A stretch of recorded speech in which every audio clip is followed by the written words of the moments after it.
ప్రజా సమస్యలు పరిష్కరించేందుకే ప్రజా దర్బార్ కార్యక్రమం చేపట్టామన్నారు రెవెన్యూ శాఖ మంత్రి పొంగులేటి శ్రీనివాసరెడ్డి. ప్రజా దర్బార్లో వచ్చిన సమస్యలను సాధ్యమైనంత త్వరగా పరిష్కరిస్తున్నట్లు తెలిపారు. ఇందిరమ్మ ఇల్లు, ఆసరా పెన్షన్లతో పాటు పలు అంశాలపై ఎక్కువగా దరఖాస్తులు వస్తున్నాయని తెలిపారు. ఇక హిట్లర్లా ఎవరు పాలన కొనసాగించారో అందరికీ తెలుసంటూ కవిత వ్యాఖ్యలకు కౌంటర్ ఇచ్చారు పొంగులేటి.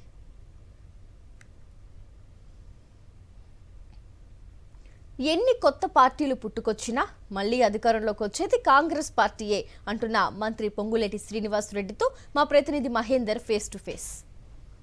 ప్రజలు ప్రభుత్వ కార్యాలయాల చుట్టూ తిరగొద్దన్న ఉద్దేశంతో కూడా కాంగ్రెస్ ప్రభుత్వం ప్రజా దర్బార్ కార్యక్రమాన్ని శ్రీకారం చుట్టింది. దీనిలో భాగంగానే పాలేరు నియోజకవర్గంలో కూడా ఈ ప్రజా దర్బార్ కార్యక్రమం ప్రారంభించారు. మంత్రి పొంగులేటి శ్రీనివాసరెడ్డి కూడా స్వయాన ఇక్కడ ఉండి ప్రజల నుంచి వినతి పత్రాలు తీసుకుంటున్నారు. ఎటువంటి సమస్యలు సంబంధించి ఉన్నాయన్నది కూడా వారిని అడిగి తెలుసుకొని కూడా సంబంధిత అధికారులకు సంబంధించి కూడా ఆ వినతి పత్రాలను కూడా వారికి ఇవ్వడం జరుగుతుంది. ప్రస్తుతం మనతో మంత్రి పొంగులేటి శ్రీనివాసరెడ్డి గారు అందుబాటులో ఉన్నారు. వారిని అడిగి తెలుసుకునే ప్రయత్నం చేద్దాం. సార్ చెప్పండి, అన్ని శాఖలకు సంబంధించి అధికారులను ఒకతాటిపైకి తీసుకొచ్చి ప్రజా దర్బార్ కార్యక్రమాన్ని శ్రీకారం చుట్ట జనం నుంచి ఎట్లా స్పందన? ప్రజల వద్దకే పాలన అనే కార్యక్రమం ద్వారా ఈ ప్రభుత్వం ఏర్పడింది లగాయితూ కార్యక్రమాలు చేపడుతూ అనేక పర్యాయాలు అధికారులని ప్రజల వద్దకు పంపిస్తూ ప్రజాప్రతినిధులైన మేము కూడా ప్రజల వద్దకే పోయి వారి సమస్యలు తెలుసుకొని వారి సమస్యలను పరిష్కరిస్తుంది ఈ ప్రభుత్వం.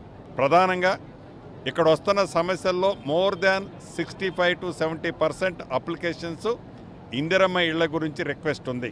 ఈ ప్రభుత్వం వచ్చి మొదటిసారి 4.5 లక్షల ఇళ్ళు ఇచ్చి రాష్ట్ర వ్యాప్తంగా కడుతూ ప్రతి సోమవారం నాడు టెన్షన్గా వారికి డబ్బులు ఇస్తూ వారిని ఎంకరేజ్ చేస్తూ అగ్రెసివ్గా ఆ ప్రాజెక్టు ఇప్పటికే 1,00,000 ఇళ్ళు పైగా గృహప్రవేశాలు పూర్తయ్యాయి. మిగిలిన ఇళ్ళు కూడా రాబోయే జూన్ నాటికి పూర్తి చేసే టార్గెట్ పెట్టుకొని ఈ ప్రభుత్వం పనిచేస్తుంది. ధరణితో ఆనాడు భూములున్న ఆసాముల్ని భయభ్రాంతులకు గురిచేసి ఏదైతే నష్టపోయిన వాళ్ళకి భూభారతి ద్వారా చాలా సమస్యలు పరిష్కరించాం. ఇంకా కొన్ని పరిష్కారానికి పెండింగ్ ఉన్నాయి. దాంట్లో భాగంగా సాదా బైనామాలకు సంబంధించిన అంశం కూడా వడివడిగా ఇప్పుడు ముందుకు నడుస్తుంది. భూభారతికి సంబంధించింది 2 హైయెస్ట్ అప్లికేషన్లు వస్తున్నాయి. ఆసరా పెన్షన్లు ఇతరత్ర వ్యక్తిగతమైన సమస్యలు వస్తున్నాయి. తప్పకుండా స్పాట్లో పరిష్కరించగలిగే అంశాలు స్పాట్లో పరిష్కరిస్తున్నాం.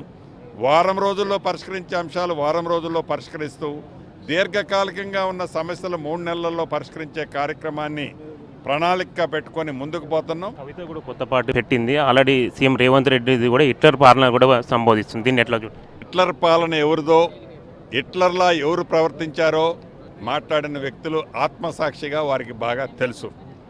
ఈ ప్రజాప్రభుత్వంలో గౌరవ ముఖ్యమంత్రి రేవంత్ రెడ్డి గారు ప్రజలకి ఎంత దగ్గర అవుతున్నారో తెలిసి కూడా వారు అలా మాట్లాడటం వారి ఆత్మ వంచన చేసుకొని మాట్లాడటం నేను భావిస్తాను. చెరువు ఉన్నదనుకోండి, వర్షం పడ్డప్పుడు నీళ్ళు వస్తుంటాయి, నీళ్ళు పోతుంటాయి. ఎవరు నచ్చిన పార్టీ వాళ్ళు పెట్టుకునే స్వేచ్ఛ ఉంది.